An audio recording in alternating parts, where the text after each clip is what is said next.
অজানা আতঙ্কের দুনিয়ায় আপনাকে স্বাগতম, যেখানে আলো ফুরিয়ে আসে এবং ছায়ারা বলে ওঠে তাদের গা ছমছম করা কাহিনী। এটি এমন এক জায়গা যেখানে প্রতিটি কোণায় লুকিয়ে থাকে রহস্য, প্রতিটি সুরে বাজে অজানা কণ্ঠের চিৎকার। আজ রাতের এই ভৌতিক সফরে আপনি কি প্রস্তুত? হয়তো কিছু সত্যি ঘটনা, হয়তো কিছু কল্পনার ভয়, আর হয়তো এমন কিছু যা আপনি বিশ্বাসও করতে পারবেন না। তাহলে আলো নিভিয়ে নিন, নিজের চারপাশে ভালো করে তাকিয়ে নিন, কারণ আমরা শুরু করতে যাচ্ছি ভয়ের এক অদ্ভুত জগতে।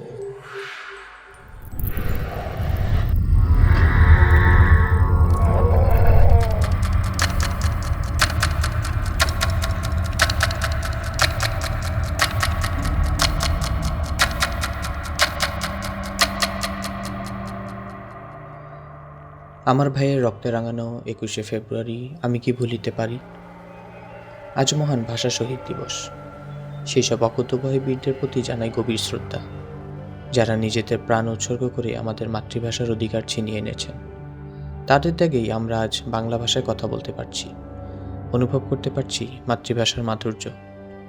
এই বিশেষ দিনে আমরা শুধু শ্রদ্ধা জানিয়ে থেমে থাকব না, বরং বাংলা ভাষাকে বাঁচিয়ে রাখার শপথ নেব, আমাদের ভাষা ও সংস্কৃতিকে আরও সমৃদ্ধ করব।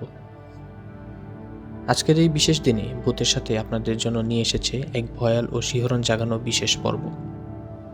আজকের ঘটনাটি পাঠিয়েছেন আমাদের প্রান্ত ভাই।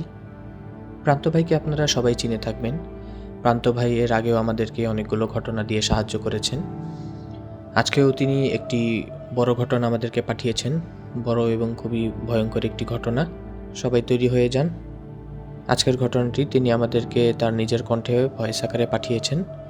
চলুন তাহলে প্রান্ত ভাইয়ের নিজ কণ্ঠে আমরা ঘটনাটি আজকে শুনে আসি।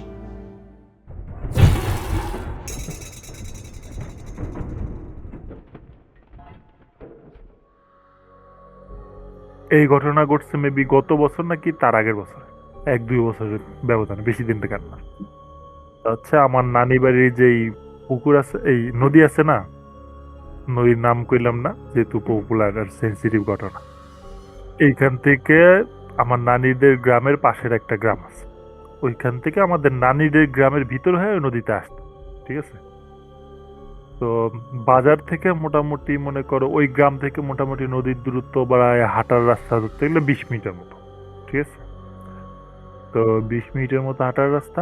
তো ওইটার বাড়ি হচ্ছে আর একটা গ্রামে। তো করছে কি, ওই ছেলে, ঠিক আছে, ওই ছেলে সহ 3 জন বন্ধু, মানে টোটাল 4 জন। তো ওরা প্রতি যখন মরশুমে, প্রতিবার যখন মরশুম হচ্ছে পানি কমা যায়, ঠিক আছে, তো কমে গেলে পারে ওই নদীতে হচ্ছে মাছ মারে, সবাই মাছ মারে মোটামুটি, চরের চরের ওইদিকে যায় মাছ মারে। কিন্তু আমাদের নানিদের যে ঘাটটা, নানিদের এদিকে যে ঘাটটা, ওই ঘাটটা হচ্ছে অনেক গভীর, ওইখানে কখনো পানি শুকায় না। আর সবচেয়ে কথা হচ্ছে যে ঘাট, ওই ঘাটটা হচ্ছে ওইখানেই শ্মশান, ওটাতেই হচ্ছে মানুষ পোড়ায়।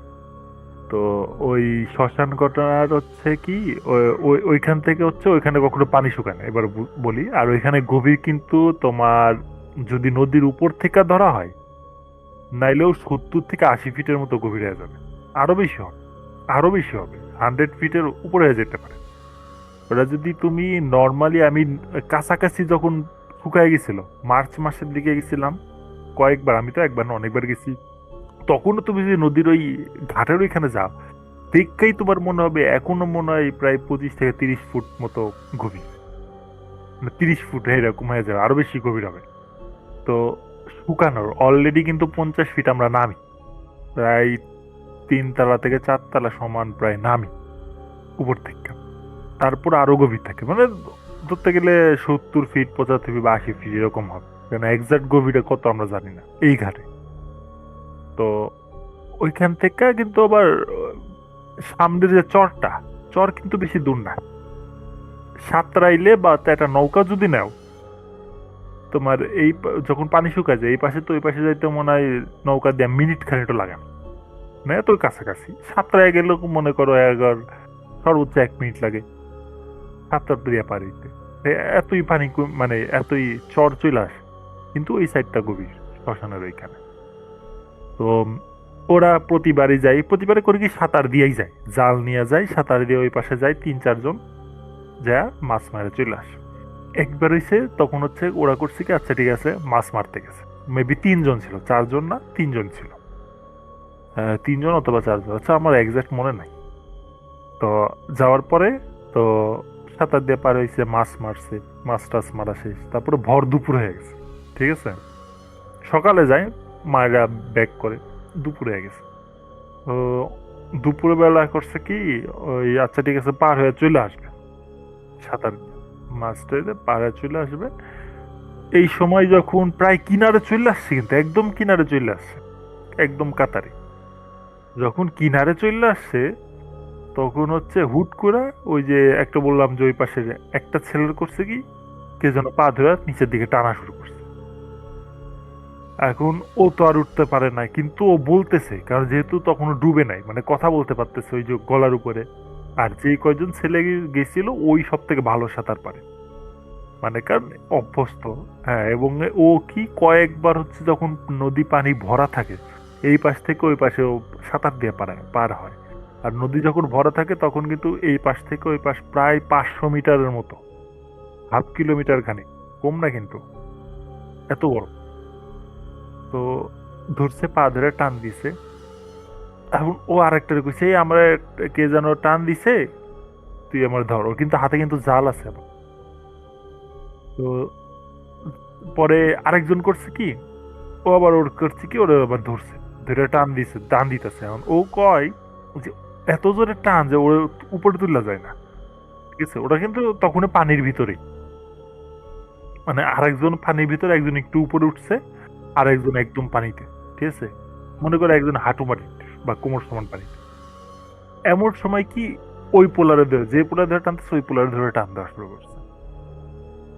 তো ওই পেলার তো অবস্থা খারাপ। তো পোলার আবার লুঙ্গি ছিল পরনে, আবার হচ্ছে একটা লুঙ্গির ভিতরে ভাগ্য বলে যে প্যান্ট ছিল, ওই পোলার লুঙ্গিটা টান দিছে, তো মানে লুঙ্গি খুলে ফেলছে আর কি মানে টান দিছে তো লুঙ্গি দিরা, ও পোলাই তো ভয় করছে, ওরে সাইরা দিছে, মানে সাইরা দিয়া ও উপরে উঠতেইছে, কিন্তু ওর লুঙ্গিও খুলে নিয়ে গেছে, কিন্তু ভিতরে শর্ট ছিল। গ্রামের পোলাপান ওই যে হাঁটু পর্যন্ত শর্ট পড়ে না, ভাগ্যটা ভালো। পরে ও দেখলো যে ও উপরে ওঠার পরপরই ওরে টান দিয়ে নিচে নিয়ে চলে গেল, ঠিক আছে। তো পরে মানে ওরে তো আর পাওয়া যায় না, পাওয়া যায় না। পরে কবিরাজ টবিরাজ বলতে ডুবুরি নিয়ে আসছিল। তো আমাদের ওদিকে যখন এই সব কাজ করে, ফায়ার ফাইটার যারা ছিল, ডুবুরি টুবুরি অনেকে আসছিল, অনেক ভিড় বলে। তো ফায়ার ফাইটার আসার পরে পরে পরে ডুবুরি আসছিল। পরে ডুবুরির মধ্যে যখন এরকম একটা প্যারানর্মাল ঘটনা, তো বুঝই তো, কবিরাজ টবিরাজ হয়তো আনছিল। তো উনি বলছিল যে মেনলি হচ্ছে এইখানে খুব একটা বেশি সমস্যা আগের থেকেই হয়, প্রতি বছরে এক দুজন মারা যায় প্রায় ধরতে গেলে, মাঝে মধ্যে একটু অফ থাকে। তো বলতেছিল ওই ভর দুপুর টাইমে ওইখানে একটা মানে সন্ন্যাসী টাইপের জিন, সাধু, ও হচ্ছে এখানে সাধনা করতেছিল, শুধু কথা রিচুয়াল করতেছিল। ও করছে কি, ওই ওর উপর দিয়ে, ওই জিনের ওই রিচুয়ালের উপর দিয়ে গেছে, যার কারণে রিচুয়ালটা ভাঙছে, ঠিক আছে। এই কারণ হচ্ছে ওরে নিয়ে গেছে এবং মারা গেছিল। ওই দিনই হচ্ছে বিকালের দিকে লাশ ভাসছিল। তো পরে বলছে যে ওরে নিয়ে মাইরা ফেলছে। এই মূলত এই কাহিনী, আর কি কমু বাকিটা। তো শ্মশান ঘাটে যে, শ্মশান ঘাটের আশেপাশে এই ধরনের অনেক রিচুয়াল করে এই টাইপের দিন থাকে, জানা কথা। সেক্ষেত্রে একটু এইসব এরিয়াতে গোসল করার ক্ষেত্রে একটু সাবধানে থাকা উচিত, চলাচলের ক্ষেত্রেও সাবধানে থাকা উচিত। কারণ এখানে হচ্ছে অনেক সাধু টাইপের জিন যেগুলো আছে, তান্ত্রিক টাইপের জিন, সাধনা করো না। এই হলো ঘটনা।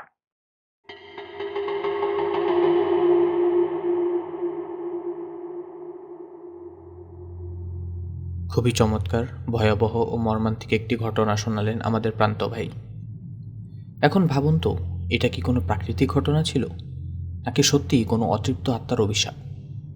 আমরা তো অনেক কিছুই জানি না, কিন্তু যারা সেই মুহূর্তে ছিল তাদের কাছে এই ঘটনা এখনও এক রহস্য। তাছাড়া প্রতি বছরই এমন কিছু না কিছু ঘটতেই থাকে। কিছু কিছু জায়গা হয়তো প্রকৃতির কোনো বিচিত্র খেলা, আবার কিছু জায়গায় কি আদৌ কিছু অশরীরী শক্তি লুকিয়ে থাকতে পারে?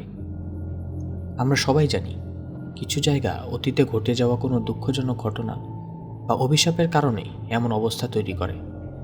হয়তো সেগুলোই আজও আমাদের অদৃশ্য চোখে ধরা পড়ছে। তাই এটা কি কেবলই কাকতালীয় ঘটনা ছিল, নাকি কিছু সত্যিই অশরীর শক্তি আমাদের চারপাশে ঘোরাফেরা করছে? এটা জানার জন্য আমাদেরও অপেক্ষা করতে হবে। তবে যতদিন না সত্য কিছু স্পষ্ট হয়, একথা মনে রাখবেন, কিছু জিনিস কেবল অনুভব করা যায়, তাদের ব্যাখ্যা করা আমাদের পক্ষে সম্ভব নয়। অসংখ্য ধন্যবাদ প্রান্ত ভাইকে। আমরা চলে যাব প্রান্ত ভাইয়ের পরবর্তী ঘটনায়। সবাই আটসাট হয়ে বসুন প্রান্ত ভাইয়ের পরবর্তী ঘটনা শোনার জন্য।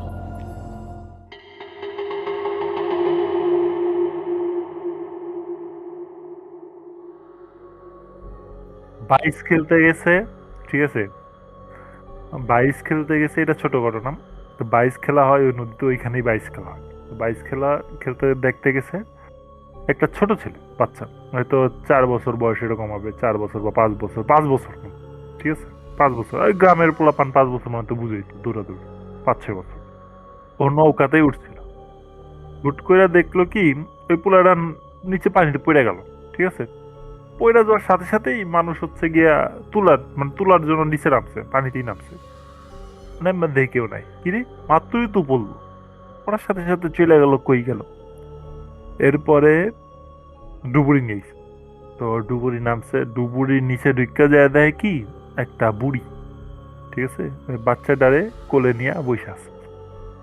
তো বুড়ির কাছে দিতে কইছে, তো বুড়ি কয় এই ছেলে যদি উপরে যায় ওর লাশ ছাড়া আর কিছু যাবে না, ঠিক আছে। ও তখনও জীবিত ছিল, ঘুমাইতেছে আর কি কোলে। হ্যাঁ, পরে আর কি করে উপরে এসা কইলো যেরকম যে ও যদি হয় তাহলে পরে মেরে ফেলবে, লাশ দিবে।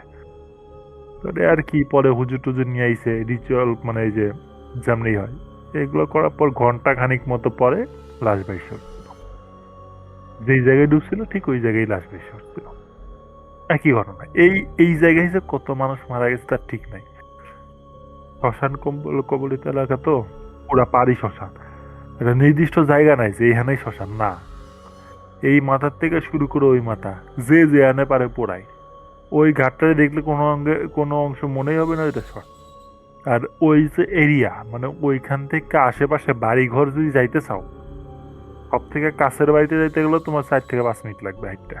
এদিকে মাটির রাস্তা, আর হচ্ছে গিয়া ওইখানের হচ্ছে মনে করো সব থেকে কাছের বলতে 2টা রাস্তা গেছে শ্মশান ঘাট থেকে। ওইখান থেকে বাজারে, ওইখান থেকে আবার সামনে যে 2টা রাস্তা হইছে, একটা গেছে বাজারের দিকে, একটা গেছে হচ্ছে আর একটা গ্রামের দিকে। আর শ্মশান থেকে মানে বিপরীত দিকে আরেকটা রাস্তা গেছে। ওই রাস্তা যদি কেউ হাঁটে, ওর মিনিমাম 20 থেকে 25 মিনিট হাঁটা লাগবে ওর বাড়িঘর পেতে।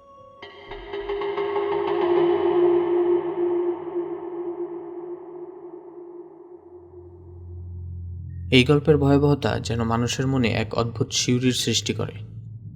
কল্পনাতীত এক পরিস্থিতি, যেখানে এক অদৃশ্য শক্তি, এক রহস্যময় বুড়ি এবং নদী, এসবের মধ্যে একটি শিশু তার জীবন হারিয়ে ফেলল। কিন্তু তার আত্মা কি সত্যিই শান্তি পেয়েছে? বুড়ির কথাগুলো মর্মান্তিক, তার হুঁশিয়ারি আমাদের মনে গভীর একটি শঙ্কা রেখে যায়। যদি শিশুটি উপরে যায়, তবে তার মরা লাশ যাবে। কি ভয়ঙ্কর! এই ভয়াবহ কথাটি শোনার পর ডুবুরি বা গ্রামবাসী কেউই আর কিছু করতে পারল না। তারা কিভাবে অতিক্রম করবে এই অবর্ণনীয় পরিস্থিতি? এমন এক রাতে যখন ঘরে ফেরার মতো কোনো উপায় ছিল না, নদীর উপর ভেসে উঠে সেই শিশু মৃতদেহ। তবে সবার মনে প্রশ্ন রয়ে যায়, এই মৃত্যু কি শুধু শরীরের মৃত্যু, নাকি সেই শিশুটির আত্মাও সেই নদীতে হারিয়ে গিয়েছে? এটি শুধুই একটি সন্ত্রাসের ঘটনা, নাকি এর পিছনে রয়েছে কোনো অব্যাখ্যাত রহস্য? সেই সন্ধ্যায় যখন লাশ ভেসে ওঠে, মনে হয় যেন নদীও এক ধ্বংসযজ্ঞের সাক্ষী হয়ে দাঁড়িয়েছিল। সেই দিন, সেই রাত এবং সেই নদীকে কখনো ভুলে যাওয়া সম্ভব নয়, যেখানে একটি শিশুর প্রাণ হারিয়ে গিয়েছিল। এমন ঘটনা ঘটলেও কখনো মনে হবে এটি ছিল শুধুই দুর্ঘটনা, কিন্তু আপনি যদি ভালো করে লক্ষ্য করেন, এই ঘটনার মধ্যেও রয়েছে এক অশুভ শিকড়, যা সেই এলাকা, সেই নদী এবং সেই শ্মশানকে ঘিরে রয়েছে। এই ঘটনা শুধু শিউরির বিষয় নয়, এটি মানবিক কষ্টেরও এক ভয়ের প্রতিফলন। আবারও ধন্যবাদ জানাচ্ছি প্রান্ত ভাইকে, তিনি তার মূল্যবান সময় থেকে কিছুটা সময় আমাদেরকে দিচ্ছেন। বিভিন্ন জায়গা থেকে ঘটনা সংগ্রহ করে আমাদের সাথে শেয়ার করছেন। এমনকি তিনি সামনে আরও কিছু ঘটনা আমাদের পাঠাবেন বলে জানিয়েছেন ইনশাআল্লাহ। আপনারও আপনার পরিবারের জন্য দোয়া রইল প্রান্ত ভাই। রহস্যলোকের প্রতিজ্ঞা আজকের ঘটনাটি এ পর্যন্তই ছিল। এই মুহূর্তে আপনারা যারা যুক্ত আছেন তারা অবশ্যই আমাদের এই পোস্টটিকে শেয়ার করে দিবেন। আর আজকের ঘটনাটি কেমন লাগলো সেটা কমেন্ট করে জানাতে ভুলবেন না। এই মুহূর্তে আপনারা যারা যুক্ত আছেন তারা অবশ্যই আমাদের এই পোস্টটিকে শেয়ার করে দিবেন। আর আপনারা যদি শেয়ার না করেন তাহলে আমরা অন্য কারো কাছে পৌঁছতে পারবো না। তার মাধ্যমে দেখা যাবে আমরা যে সত্য ঘটনাগুলো আপনাদের সামনে প্রকাশ করি বা উপস্থাপন করি সেসব ঘটনা আমরা আর আপনাদের সামনে উপস্থাপন করতে পারবো না। তার কারণ হচ্ছে কারো কাছে যে ঘটনা রয়েছে সত্য কোনো ভয়ের ঘটনা, তারা যদি আমাদের বিষয়ে না জানতে পারেন তাহলে তো তাদের ঘটনাগুলো আমরা পাবো না বা তারা আমাদের কাছে সেসব ঘটনাগুলো পাঠাতে পারবেন না। তো সেই কারণে একসময় দেখা যাবে গল্পের সংকটের কারণে, অর্থাৎ গল্পের অভাবের কারণে বা ঘটনার অভাবের কারণে আমরা তখন আপনাদের সামনে গল্পগুলোকে আর উপস্থাপন করতে পারবো না। সেক্ষেত্রে আমাদের এই প্রোগ্রামটিকে বন্ধ করে দিতে হতে পারে। আবারও সবাইকে পোস্টটি শেয়ার করার জন্য অনুরোধ করা হলো। আজকের ঘটনাটি কেমন লাগলো সেটা কমেন্ট করে জানাতে ভুলবেন না। আপনার সাথে বা আপনার আশেপাশের মানুষের সাথে ঘটে যাওয়া সত্য কোনো ভয়ের ঘটনা আমাদের পাঠাতে পারেন ইমেলের মাধ্যমে। আমাদের ইমেল হচ্ছে bhutetsathai@gmail.com। ইমেলটি আমাদের স্ক্রিনে দেয়া থাকবে। আপনার ঘটনাটি লিখে অথবা অডিও আকারে পাঠিয়ে দিতে পারেন আমাদের কাছে।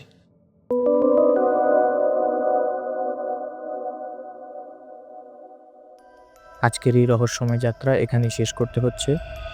আমাদের এই ভৌতিক অনুষ্ঠানের প্রতিটি মুহূর্ত আপনাদের সঙ্গে ভাগ করে নিতে পেরে আমরা আনন্দিত। আশা করি আপনাদের রাতটা শান্তিময় এবং নিরাপদে কাটবে। সবাই সুস্থ থাকুন, সাবধানে থাকুন এবং যেখানেই থাকুন অজানা সব রহস্যের সন্ধানে আমাদের সঙ্গেই থাকুন। আমাদের ফেসবুক পেজে আপনার মতামত জানাতে ভুলবেন না। লাইক, কমেন্ট এবং শেয়ার করুন যেন আরও অনেকেই এই অভিজ্ঞতা উপভোগ করতে পারে। পরবর্তী পর্বে আবারও দেখা হবে। ততদিন পর্যন্ত অন্ধকারকে একটু আলাদাভাবে দেখুন, কারণ হয়তো কোনো রহস্য ঠিক আপনার পাশেই লুকিয়ে আছে। শুভরাত্রি।